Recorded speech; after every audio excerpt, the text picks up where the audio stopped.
क्योंकि ये रिसर्च करते रहेंगे, मानव का कल्याण करते रहेंगे, और इनके शोध के कारण से, इनके ज्ञान के कारण से मानवता का विकास होते रहेगा। नतीजा यह है कि सबसे अच्छे दुनिया में अगर कहीं योद्धा पाए जाते हैं तो भारत में, सबसे अच्छे शोधकर्ता कहीं पाए जाते हैं तो भारत में, सारे विश्व के बड़े से बड़े धर्म उत्पन्न हुए तो भारत में, बड़े से बड़े रिसर्च हुए, हवाई जहाज बना तो भारत में। महाराष्ट्र के साधु ने हवाई जहाज बनाया था, बाद में दूसरे लोगों ने उस कॉन्सेप्ट को चुरा लिया और अपने नाम से दे दिया।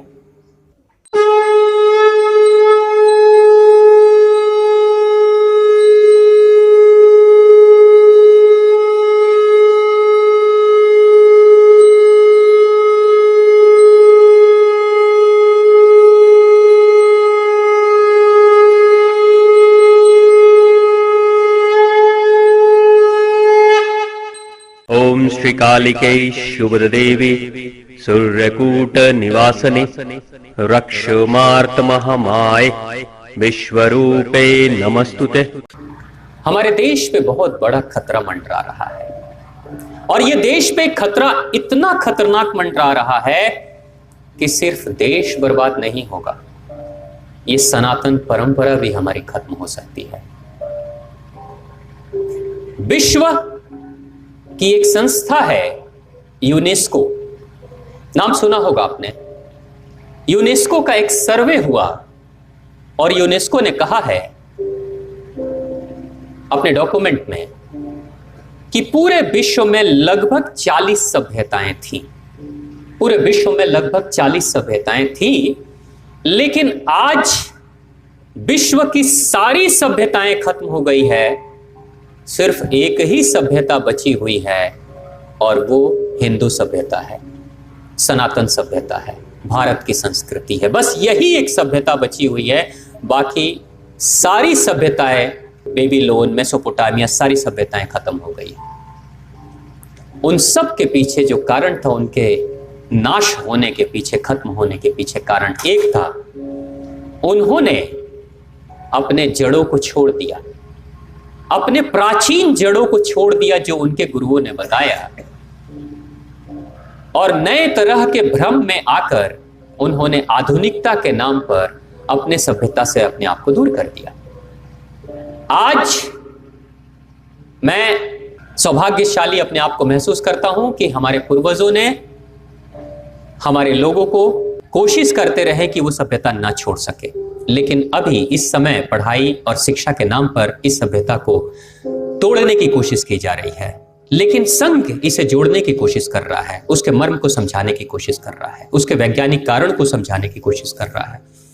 तो आज के इस सत्संग के माध्यम से मैं सिर्फ कोई भगवान की कथा करना नहीं चाहता, क्योंकि मेरे लिए साक्षात भगवान सिर्फ कहीं मूर्तियों में नहीं है, सिर्फ कहीं तस्वीरों में नहीं है, उस सातवें आकाश में सिर्फ भगवान नहीं बैठे हैं। मेरे लिए भगवान का प्रकट रूप तो आप सभी माताएं, बहनें और पुरुषजन हैं, या सभी ये वनस्पति और वृक्ष और जीव जंतु हैं।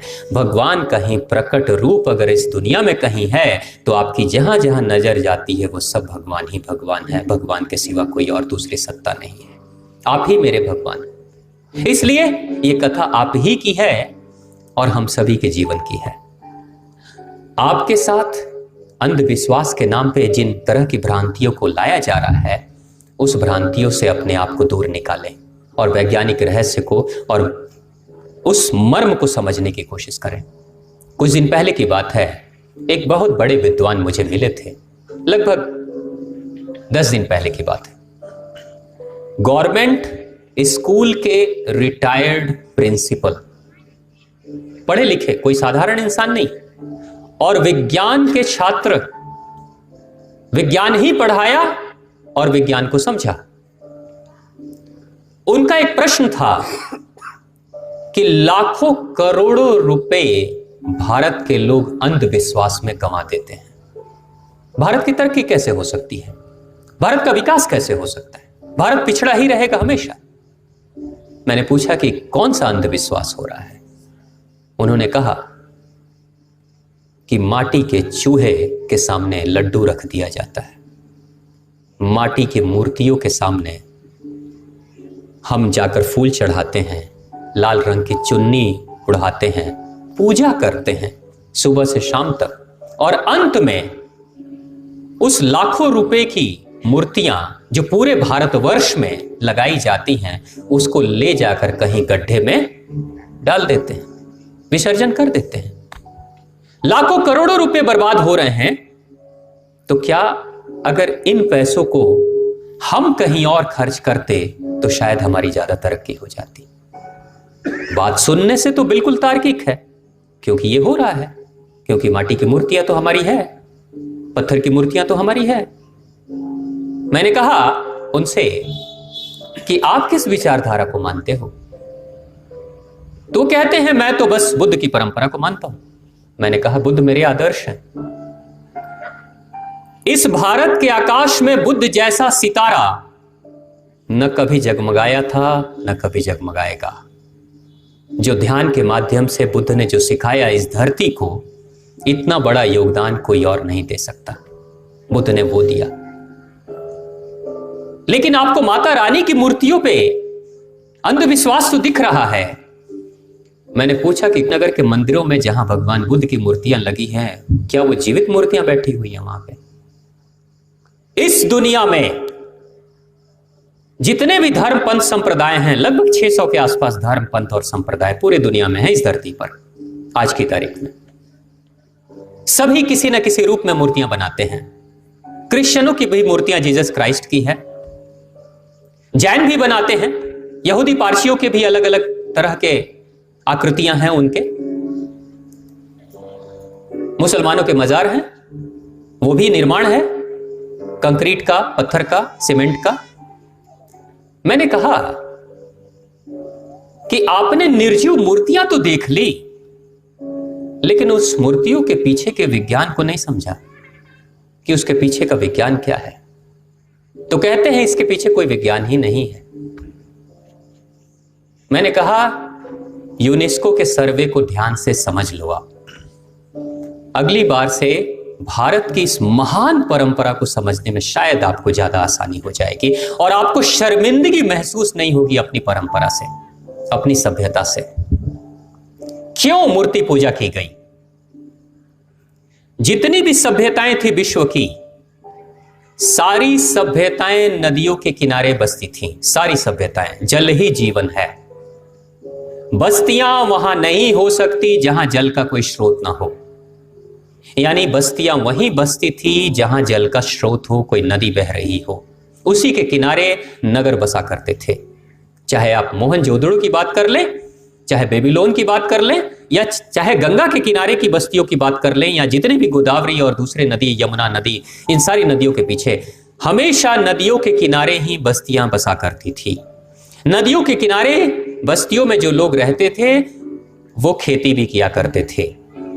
और खेती, चूंकि भारत एक कृषि प्रधान देश है, और कृषि प्रधान देश में जितनी अच्छी कृषि होगी, जितनी अच्छी खेती होगी, जितना अच्छी पैदावार होगी, उतना ही ज्यादा बेहतर लोग ज्यादा सौभाग्यशाली होंगे और सबसे ज्यादा धन का उपार्जन करेंगे। अब हमारे ऋषियों ने क्या किया? ऋषियों ने एक खास परंपरा बनाई कि मानव जाति को बचाना अगर है, मानव सभ्यता को अगर बचाना है, तो आपको मानव पे काम कम करना होगा, नदियों पे काम ज्यादा करना होगा। नदियों को बचा लो। नदियां जब बच जाएंगी तो मानव बच जाएगा।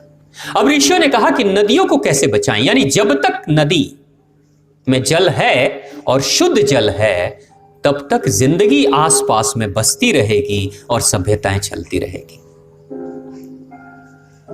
तो ऋषियों ने कहा कि जल का जीवन बेहतर होना चाहिए और जल शुद्ध होना चाहिए और पौष्टिक जल होना चाहिए, क्योंकि जल के कारण से ही खेतों के किनारे अच्छी सिंचाई हो पाती है। तो ऋषियों ने एक खास परंपरा की शुरुआत की।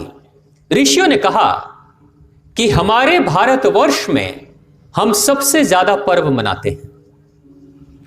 आप शुरुआत में मां सरस्वती की पूजा से लेकर अगर देखो तो चैत्र नवरात्रे और 4 नवरात्रे, तो ऐसे ही 2 गुप्त और 2 प्रकट नवरात्रे के अलावा कितने सारे पर्व हमारे देश में मनाए जा रहे हैं और लगभग सभी में मूर्ति पूजा हो रही है।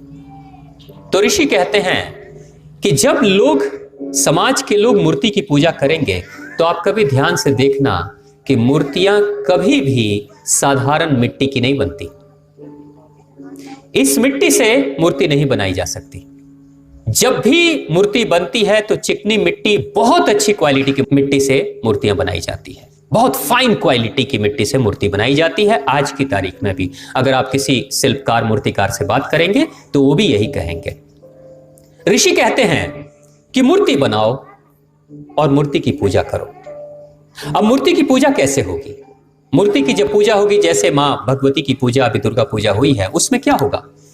मां के शरीर को, उस मूर्ति नुमा शरीर को रंगने के लिए अनेकों तरह के प्राकृतिक रंगों का इस्तेमाल किया जाता था। गेरुए कलर का इस्तेमाल किया जाता था, उसमें चूना लगाया जाता था, उसमें चावल को पीस कर उसके पाउडर लगाए जाते थे, उसमें हल्दी लगाई जाती थी, यानी सारी औषधियों को उसके ऊपर लेप लगाया जाता है, तब जाकर मां को सजाया और संवारा जाता है। और पूजा के दौरान यज्ञ भी किया जाता है।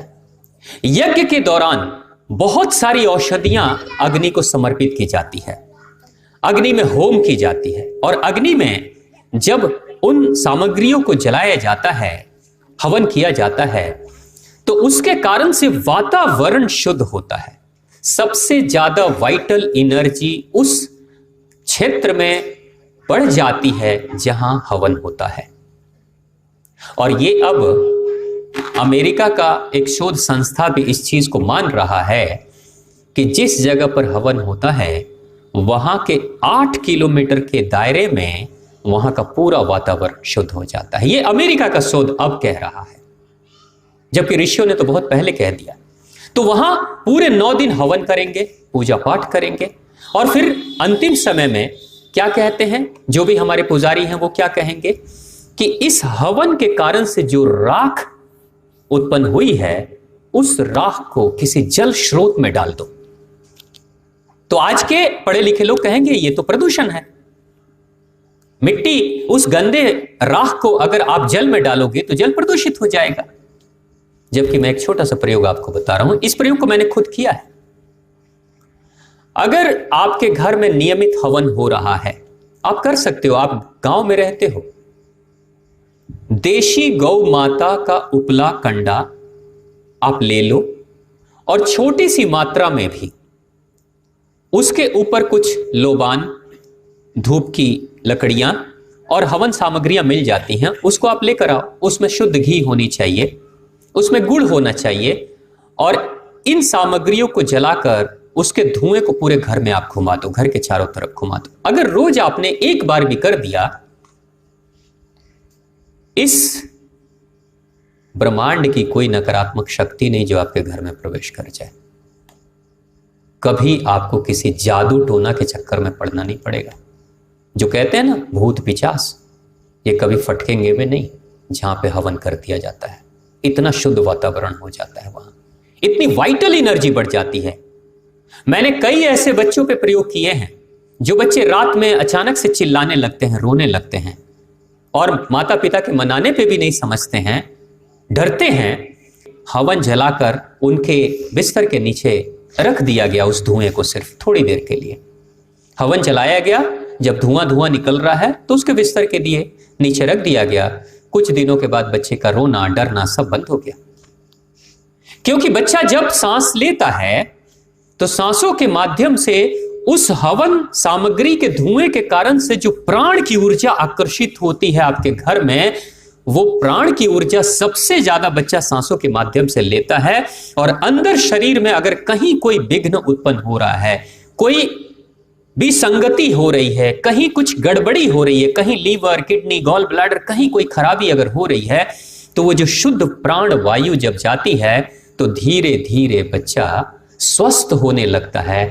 जो स्वस्थ होता है वो डरेगा कैसे? डरते वो हैं जो कमजोर होते हैं। इसलिए कई बार कहा जाता है कि माताओं को भूत तो पकड़ लेते हैं, पुरुषों को भूत क्यों नहीं पकड़ते?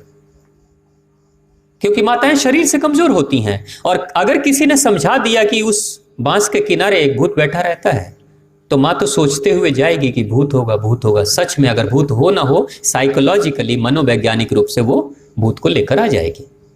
यानी कमजोरी ही सभी तरह की समस्याओं का जड़ है। तो ऋषियों ने हवन कराया, पूरे 9 दिन नवरात्रे में हवन करिए। क्विंटल के क्विंटल सामग्रियां हवन कुंड में जलाई जाती हैं। क्विंटल के क्विंटल अगर पूरे भारत में देख लीजिए तो घी को जलाते हैं। उसके कारण से, चूंकि देशी घी जब भी जलता है तो बहुत सारी ऑक्सीजन की मात्रा फैलती है ब्रह्मांड में, और सबसे ज्यादा ओजोन का परत, ओजोन का लेयर मजबूत होता है। इसलिए भारत के आकाश में जो ओजोन का लेयर है, ओजोन का लेयर मतलब ऑक्सीजन का जो लेयर है, वो सबसे ज्यादा मजबूत है। मगर अमेरिका जैसे विकसित राष्ट्र, दुनिया के सबसे अमीर देश का भी ओजोन का परत फट चुका है, असुरक्षित है। वहां के लोग कैंसर यानी कि अल्ट्रावायलेट के कारण से, स्किन कैंसर, चमड़ी के कैंसर से सबसे ज्यादा वहां के लोग परेशान हैं। किस काम की है वो अमीरी, जो प्राकृतिक सुरक्षा से तुम्हें दूर कर दे। लेकिन हम थोड़े कम अमीर हैं लेकिन ज्यादा सुरक्षित हैं। तो जितने भी हवन चीजें, हवन की सामग्रियां की जाती हैं, वो हमारी ओजोन के लेयर को ठीक कर देती है। सूर्य की अल्ट्रावायलेट किरणों को ओजोन की लेयर छान कर हमारे तक पहुंचाती है, जिसके कारण से सूर्य कभी हमारे लिए हानिकारक नहीं हो सकता। यही कारण है कि हम सूर्य की पूजा करते हैं। लेकिन अमेरिका के लोग सूर्य को दुश्मन की तरह देखते होंगे, क्योंकि उसी के कारण से कैंसर होता है उसको। तो ऋषियों ने क्या कहा? हवन करो पूरे नवरात्रि के 9 दिन। हवन करने के बाद, जब नौमी के समाप्ति के बाद जब आप विसर्जन करने जाएंगे, मूर्तियों का विसर्जन, तो मूर्तियों का विसर्जन जब आप मूर्तियां लेकर चलेंगे तो वो सारी सामग्रियां जली हुई, सारी औषधियां जो प्रतिमा के आसपास और पूजा के पंडाल में रखी जाती है, वो सारी औषधियां, जिसमें चूना भी है, चावल भी है, गेरुआ भी है, हल्दी भी है, कितने तरह के सैकड़ों औषधियां हैं, वो सारी औषधियां को लेकर उस पूरी यात्रा के साथ लोग निकलते हैं और उस मूर्ति के विसर्जन के लिए किसी जल स्रोत में ही जाते हैं। कहां जाएंगे? जल स्रोत, किसी नदी के किनारे जाएंगे या किसी तालाब में जाएंगे और वहां बहुत प्रेम से उस मूर्ति का विसर्जन कर देंगे, यानी जल में प्रवाहित कर देंगे। अब जरा सोचिए कि वो चिकनी मिट्टी की मूर्ति, बेस्ट क्वालिटी का जो सॉइल है, सबसे बढ़िया मिट्टी जिसकी मूर्ति वो बनी हुई है, जब वो मूर्ति पड़ेगी उस पानी में तो मूर्ति गलेगी, और मिट्टी जब पानी के साथ मिल जाएगी तो फिर होगा क्या? जल की जो गुणवत्ता है वो धीरे धीरे वो मिट्टी उस पानी को फिल्टर करते चली जाती है, शुद्ध करते चली जाती है। और जितनी भी हवन सामग्रियां हैं, क्विंटल के क्विंटल हवन सामग्रियां जली हैं, वो सारी राखों को जब डाल देते हैं जल स्रोत में तो पानी शुद्ध हो जाता है। एक छोटा प्रयोग करके आप देखिएगा। आपके घर में हवन कर लीजिए, उसकी जो राख बची है ना, उस राख को रख लीजिए। आपने सुना है कभी कि बहुत सारे ऐसे साधु संत हैं कि आशीर्वाद के रूप में राख दे दिया करते थे और लोग स्वस्थ हो जाते थे। सुना है आपने? ऐसा होता था ना। आज की तारीख में लोग कहेंगे कि यह सब अंधविश्वास है। लोग राख से दांत भी साफ किया करते थे। लेकिन एक टूथपेस्ट की कंपनी आई, वो कहती है भारत के लोग बड़े पिछड़े हैं, राख से, कोयले से, नमक से दांत साफ करते हैं, बड़े पिछड़े लोग हैं। तो लोगों ने पूछा कि हम क्या कर रहे हैं? तो पेस्ट लो। अपना पेस्ट वो कंपनी बेचने लगी। आज लगभग 30-40 साल के बाद वो कंपनी टीवी में प्रचार करती है, हमारे पेस्ट में नमक है, हमारे पेस्ट में कोयला है। यानी वही काम कर रही है। पहले कान ऐसे पकड़ा, फिर बाद में ऐसे पकड़ा, लेकिन जेब किसकी कटी? सभ्यता से दूर कौन हुआ? आप हुए, हम हुए। गरीब कौन हुआ? हम हुए। केमिकल कौन खाया? हमने खाया। भारतीय संस्कृति से दूर कौन हुआ? हम हुए। हीनता के भावना से कौन भरा? वो हम भरे। लेकिन पैसा कौन कमाया? विदेशी कंपनी। अमीर कौन बना? कोई दूसरा देश। और बेवकूफ किसको बनाया? हम सभी को। तो ये हमारी जो सभ्यता है, ये बहुत अमीर सभ्यता है। उस राख को आप, हवन के राख को आप रखिए अपने घर में। आप कोई भी बर्तन में जिसमें पानी आप रखते हैं, रात में 1 चम्मच राख, हवन के राख को डाल दीजिए उस पानी में। स्टील के बर्तन में, कांसे के बर्तन में, तांबे के बर्तन में, किसी में भी राख डाल दीजिए, मिला दीजिए ठीक से और छोड़ दीजिए उसको बंद करके सुबह तक। सुबह सुबह उसी जल को ऊपर ऊपर से छान कर पी लीजिए। नीचे राख जमी है, ऊपर आप पी लेंगे। जितनी भी औषधीय गुण हैं वो सारे उस पानी में मिल जाएंगे रात भर में, लेकिन जो राख होगी नीचे बैठ जाएगी। राख को पीने की जरूरत नहीं, ऊपर के औषधीय गुण को पी लीजिए। आपके शरीर में कैल्शियम की कमी कभी नहीं होगी, आयरन की कमी नहीं होगी, फास्फोरस की कमी कभी नहीं होगी, मैग्नीशियम की कमी कभी नहीं होगी। आपके शरीर में बहुत सारी बीमारियां स्वतः खत्म हो जाएगी। रोग प्रतिरोधक क्षमता, इम्यूनिटी सिस्टम आपका ज्यादा मजबूत हो जाएगा। आपके चेहरे पे समय से पहले झुर्रियों का आना बंद हो जाएगा, आंखों की रोशनी बढ़ जाएगी, बाल हो सकता है लंबे समय तक काले रहें, बाल जल्दी झड़ेंगे नहीं। और दूसरी सबसे बड़ी बात, किसी भी दवाई की दुकान पे रोज रोज चक्कर नहीं लगाना पड़ेगा। ये ऐसी क्षमता है उस राख में, करके देखिएगा। मैंने खुद किया है, इसलिए आप भी करके देख सकते हैं। अब उस राख को ये डालते थे जल स्रोत में। जब जल स्रोत में राख को डालते थे तो जल स्रोत में राख को डालने के बाद से जल शुद्ध हो जाता था। और जल जब शुद्ध हो जाता था तो वो जल बहेगा तो कहां बहेगा? मिट्टी ने शुद्ध किया, मूर्ति की मिट्टी ने, राख ने शुद्ध किया, और सैकड़ों किस्म के हल्दी और दूसरे जो औषधि हैं उसने भी शुद्ध कर दिया। हमारे साथ इंजीनियर साहब बैठे हुए हैं। इंजीनियर साहब रोज सूर्य देव को अर्घ देते हैं। तो इनके दिमाग में एक बात आई कि सूर्य देव को अर्घ देने में अगर थोड़ी हल्दी मिला दें जल में तो और ज्यादा शुद्ध हो जाता है और ज्यादा प्रभाव बढ़ जाता है। तो सूर्य देव को अर्घ देते समय अक्सर वो पानी नीचे बह जाता था। तो इन्होंने सोचा कि पानी ऐसे बह रहा है तो अच्छा होगा किसी पौधे पे ही सूर्य देव को अर्घ दे देते हैं, गमले पे दे देते हैं। तो इन्होंने गमले पे सूर्य देव को अर्घ देना शुरू कर दिया, अपने छत के गमले पे। कुछ दिनों के बाद इन्होंने देखा कि जिस गमले पे ये सूर्य देव को अर्घ देते हैं उसके बगल में भी उसी प्रजाति के दूसरे पौधे भी लगे हुए हैं, लेकिन उस हल्दी पानी वाले जल के कारण से उस पौधे में ज्यादा विकास हो गया, वो ज्यादा पौष्टिक हो गया, ज्यादा स्वस्थ हो गया, ज्यादा तरक्की उसमें हो गई। इसी सोच के लिए ऋषियों ने कहा कि पूजा करो, मूर्ति का विसर्जन करो, सारी औषधियां जल में डालो, और पूरे भारत के लोग, नदियों के किनारे बसे हुए जो लाखों करोड़ों की आबादी है, सब लोग अगर मूर्ति पूजा करेंगे और सब अपने अपने क्षेत्र में अगर मूर्ति का विसर्जन, अच्छी मिट्टी का विसर्जन करेंगे, औषधि डालेंगे, तो फिर नदियों की स्थिति क्या होगी? नदियां स्वस्थ होंगी या बीमार होंगी? स्वस्थ होंगी। आपको पता है, आपके बगल से अगर कोई नदी बह रही हो तो उस नदी का प्रभाव 5 किलोमीटर अंदर के गांव तक पड़ता है। जल नहीं आ रहा है नदी का, लेकिन अंडरग्राउंड जल, भूमिगत जल के कारण से वो जो नमी बनी होती है उसके कारण से उसकी फसलें ज्यादा अच्छी हो जाती है। अब अगर कोई जल औषधियों से भरा पड़ा है तो क्या कृषि प्रधान देश की कृषि बढ़ेगी या कम होगी? अब बताइए, किसी पेस्टिसाइड की जरूरत है? किसी केमिकल की जरूरत है? जो हरित क्रांति के नाम पे भारत में इतने सारे केमिकल इस धरती को दिया गया है, जिसके कारण से आज पूरा पंजाब बीमार हो गया और कैंसर से पीड़ित हो गया। हमारे ऋषि ने जिस परंपरा की शुरुआत की थी वहां कोई केमिकल नहीं था। केमिकल मुक्त, विष मुक्त खेती हम करते थे। भारत के लोग, ये दुनिया के दूसरे देशों के लोगों ने सर्वे किया है और सर्वे करके उसको जाना है, समझा है, ये उनके डॉक्यूमेंट में है। दुनिया में सबसे अच्छे शोधकर्ता अगर कोई ऋषि है, ऋषि का मतलब होता है, अंग्रेजों ने जब देखा कि भारत में एकांत में किसी दूर दराज के जंगल में झोपड़ी बनाकर एक इंसान, बुजुर्ग सा इंसान, पूरी जिंदगी भर के अनुभव को एक जगह समेट रहा है, मौन रहता है, बोलता नहीं है, लेकिन कुछ शोध करता है, ढूंढता है, और जब किसी निष्कर्ष पे पहुंचता है तो समाज को जाकर बता देता है। तो इसलिए उसको साधु बोला गया। जो शोध करता है वो साधु है।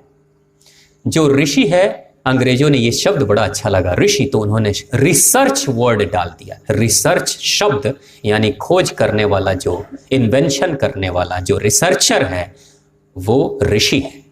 यानी ऋषि वो है जो एकांत में बैठकर साधना करता है और जीवन के और मानवता के कल्याण के लिए जो भी खोज करनी होती है वो खोज करके निकालता है और आम जनता के कल्याण के लिए बांट देता है।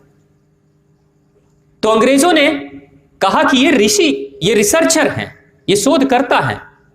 इसके कारण से जब अंग्रेजों ने इसको देखा कि भारत में जब तक ये साधु रहेंगे, जब तक ये रिसर्चर वाले ऋषि रहेंगे, तब तक भारत को कभी गुलाम नहीं बनाया जा सकता।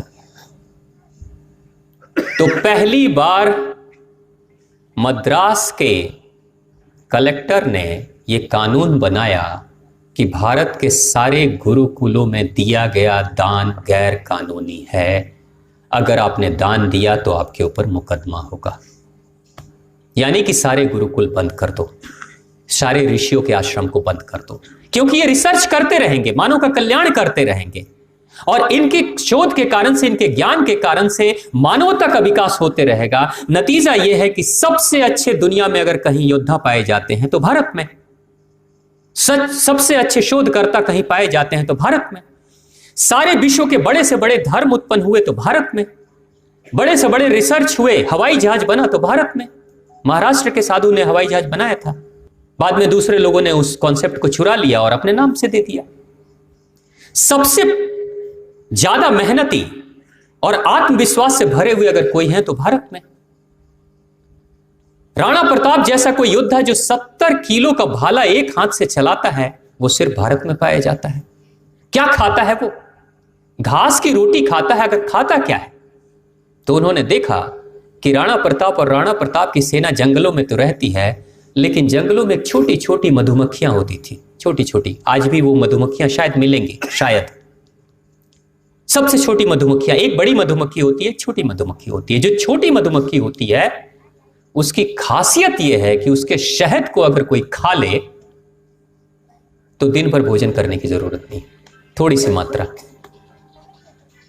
तो उन्होंने, अंग्रेजों ने क्या किया, गुरुकुल पे प्रतिबंध लगाया और इस देश की उन मधुमक्खियों को, क्योंकि जंगलों में हमारे रहते थे योद्धा, स्वतंत्रता संग्राम सेनानी और बड़े बड़े सिपाही जंगलों में रहते थे, खुराक मिल जाता था, पौष्टिक खुराक मिल जाता था।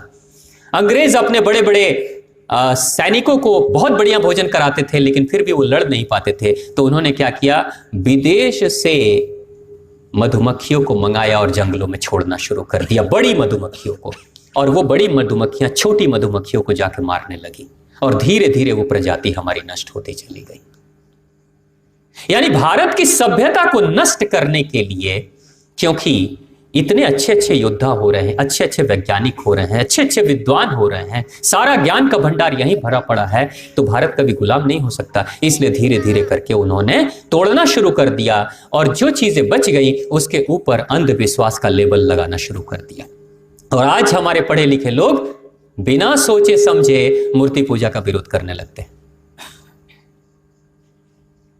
महाराष्ट्र में जब गणेश पूजा की शुरुआत हुई थी, किसने की थी? बाल गंगाधर तिलक समुद्र के किनारे बैठे हुए थे। बाल गंगाधर तिलक समुद्र के किनारे बैठे हुए थे, लड़ाई चल रही थी, निराश थे कि मैं इस देश के आजादी में कोई योगदान नहीं कर पा रहा हूं, हमारी जनता कोई योगदान नहीं कर रही है। तो अचानक समुद्र के किनारे बैठे बैठे विचार आया, देवीय सत्ताओं की तरफ से विचार आया कि आजादी की लड़ाई हो चाहे राजनीतिक लड़ाई हो, बिना धर्म को जोड़े हुए तुम जीत नहीं सकते, बिना भगवान का सहारा लिए हुए तुम जीत नहीं सकते। तो भगवान का सहारा कैसे लो? घर घर में गणेश पूजा होती थी, सब लोग गणेश पूजा घर घर में करते थे। बाल गंगाधर तिलक कहते हैं घर में अब गणेश पूजा नहीं होगी, सार्वजनिक रूप से गणेश पूजा हम एक जगह पर करेंगे पूरे मोहल्ले में। यानी एक मोहल्ले के सभी लोग योगदान करेंगे, जो भी आप अपने घर में पूजा के लिए योगदान करते हो वो सारा योगदान आप सामूहिक रूप से एक जगह योगदान करो। बड़ी सी प्रतिमा लगेगी, आप छोटी छोटी प्रतिमा बनाते हो, अब बड़ी प्रतिमा लगेगी, बड़ा योगदान होगा और आपकी श्रद्धा, आपका सहयोग, ये सब कुछ उस एक केंद्र पर एकत्रित होगा। सभी मिलजुल कर एक साथ पूजा करेंगे लगातार पूरे गणेश की पूजा में, और विसर्जन भी एक साथ करेंगे, उत्सव एक साथ मनाएंगे।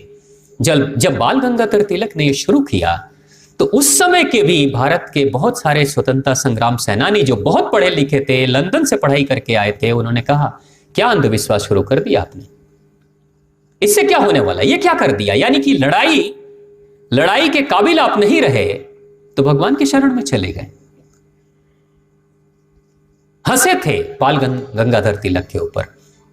बाल गंगाधर तिलक अपने को मौन रखते हुए बिना कोई प्रतिक्रिया किए लगातार गणेश पूजा करते रहे। नतीजा क्या हुआ? पहले प्रत्येक गृहस्थ अपनी डफली, अपना राग अकेले घर में बजाया करता था। जातियों में लोग टूटे थे, बिखरे हुए थे, सबकी पूजा पद्धति अलग थी।